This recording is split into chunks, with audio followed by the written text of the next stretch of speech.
Ja. Ja. Det her, det er Kærte. Og det der er Bent. Ja, mig. Bent med den lange hår. Ja, vi har sådan et godt forhold. Jeg er her med Fodit. Ja. Jeg har bare en tøsekone. Ja, jeg er helt Og en tøsekone. Han er meget så ulækker. Hey, jeg hedder Gerda. Kærte er bare så ulækker. Ja, jeg er sgu lækker. Og ja, det var det. Og jeg hedder for Gertrud. Det er mit navn. Nogle gange, så er Gertrud rigtig dum. Nej.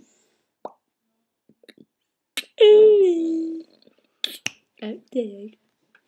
Og så har vi lige et gæst her i studiet. Han hedder Bøv. Børge i studiet. Han er hvidt hår. Ja, Han er rigtig grim. Ja, det er dig. Nej, det er ikke mig. Jeg har ikke hvidt hår. Det er ham derovre. Jeg sagde jo, han var grim. Han er rigtig grim. Jeg forstår ikke helt, hvorfor vi har ham med i studiet. Han er virkelig, virkelig grim. Ja. Og ja. Så har vi lige nogle her. Og så er vi tilbage igen her. Og vi slutter af.